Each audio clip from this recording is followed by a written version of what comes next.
Halo guys, Sampurasun, welcome back to my channel. Dina dinget ayeuna abdi bade ngabahas. Anjayani, kok paket bahasa Sunda?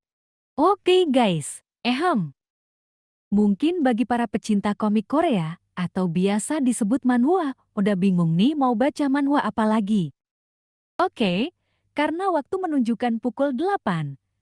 Kali ini Watashi akan merekomendasikan 8 manhwa dengan karakter utama yang asalnya lemah menjadi kuat atau overpower. Dan tentunya badass dong. Hehehe.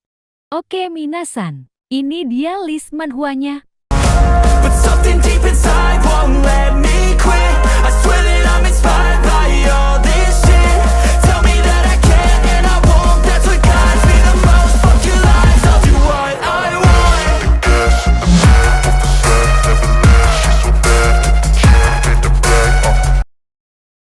Oke, di urutan yang ke-8 ada talent copycat.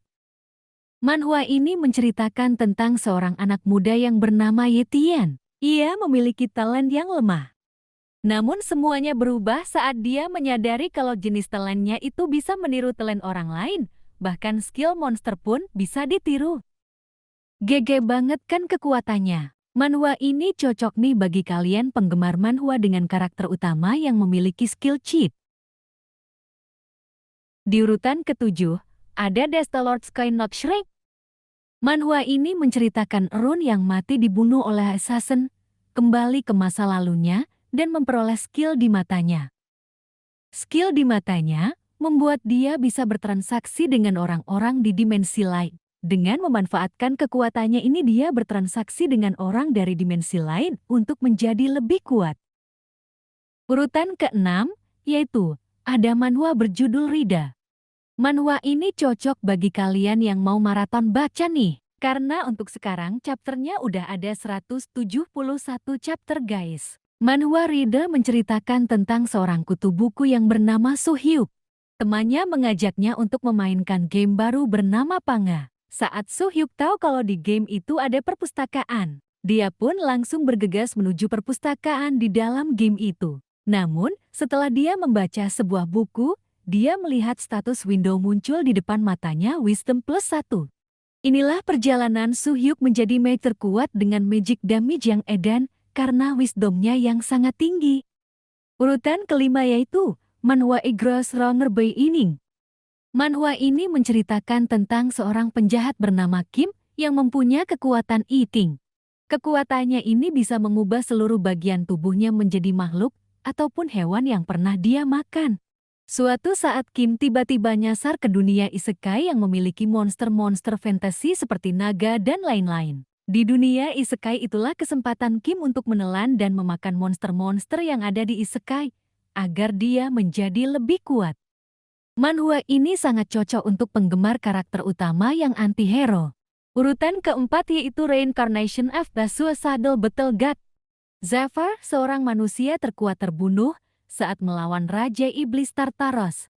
Namun, seorang dewa memberikannya kesempatan untuk kembali ke kehidupannya 10 tahun yang lalu. Di kesempatan yang telah diberikan ini, dia berusaha untuk tidak mengulangi kesalahannya di masa lalu dan menjadi lebih kuat lagi untuk mengalahkan Raja Iblis Tartaros. Urutan ketiga yaitu The Heavenly Demon Can Live a Normal Life. Manhwa ini menceritakan tentang Baek Jung Hyuk, seorang yang terkuat di dunia murim, yang berinkarnasi ke dalam tubuh seorang anak muda yang bernama Roman Dimitri yang terkenal dengan nama si bodoh dari keluarga Dimitri. Baek Jung Hyuk pun berusaha untuk memperbaiki nama Roman Dimitri dengan berkultivasi menggunakan pengetahuannya dari dunia murim di kehidupannya yang sebelumnya sebagai The Heavenly Demon. Pokoknya ini manhwa recommended banget deh buat pecinta karakter utama yang badass banget. Apalagi si Roman Dimitri nanti bertransformasi jadi lebih tampan gitu guys.